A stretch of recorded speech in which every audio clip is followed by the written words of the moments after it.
Hi guys! Hello! Today ay magluluto tayo ng afritada. Meron tayo ditong sangkap, bawang, paminta, laurel, kamatis.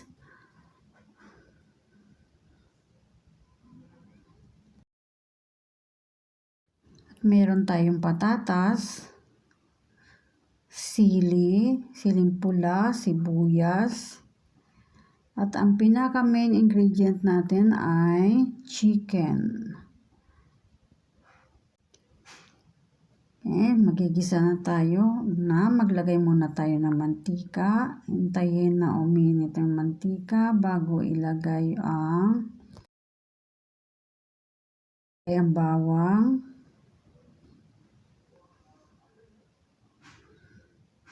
sibuyas. Sunod natin ay yung manok. Sunod natin yung manok. Haluin lang natin, halo-halo. Haluin ng haluin.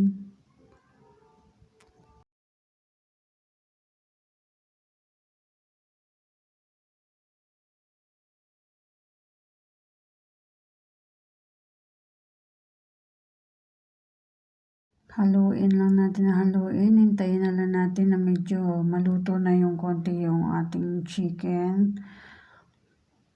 Na siya, light brown. O baliktarin lang natin. Ayan, para pumantay. Pero dahan-dahan sa paghalo guys, baka madurog naman yung ating manok. Okay, wait lang guys, ililipat lang natin ito sa malaking lalagyan at ito, nailipat ko na. Yan, halo-halo. Kasi pwede natin lagyan ng tubig kapag malaki yung ating lalagyan o lutuan. Pagkatapos natin na nailagay yung chicken, lagay na natin yung kamatis. Mas madali yung kamatis lutuin, kaya inuna ko yung chicken. Next natin, haluin lang natin. Pero ingat lang tayo guys na hindi madurog yung ating chicken. Halo lang. Dahan-dahan na halo para pumantay lang yung lasa. Habang nagpapakulo na tayo ng ating chicken, ilagay na natin yung patatas. Next, halo ulit. Halo lang ng halo. Yan, pakuluan lang natin yan guys. Wait lang natin. Habang nagpapalambot tayo ng chicken, ilagay na natin yung chicken cube.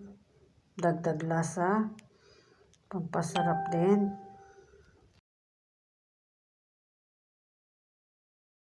Haluin natin ulit. Okay, habang nagpapalambot tayo ng ating chicken, magdagdag na tayo ng cheese or keso, pampakrema, pampalapot din, at pampasarap. Gawin lang natin guys, pero dahan-dahan lang para hindi madurog yung ating chicken. Okay, wait lang natin na magkulo. Dagdag na tayo ng tubig. Sa pagdagdag ng tubig guys, depende na lang sa inyo kung gaano kadami yung ilagay nyo. Pero ako marami ako maglagay ng tubig.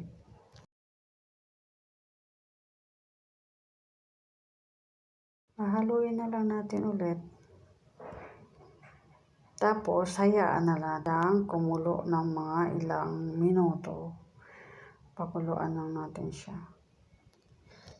Okay, maglagay na tayo ng paminta. Hayaan na natin na kumulo dyan guys. Antayin na lang natin. Maya meron pa tayong ilalagay na iba pang sang. Ilagay na natin yung siling pula. bell pepper, pakuluan. Habang kumukulo yan guys, antayin na natin, lagyan muna natin ng takip, pakuluan. Wait lang natin, ilagay na natin yung aking secret. Secret Mama Sita's mix. Afritada mix. Kasi hindi naman ako expert sa pagluluto. Kaya kailangan ko ng Mama Sita's mix. Afritada mix pala. Ayan na guys. Tingnan ko lang kung okay na yung patatas niya. Malambot na. Pwede na. Luto na yan. Magdadagdag lang tayo ng konting asin dahil medyo matabang. Dahil maalat ang timpla ng aking pamilya.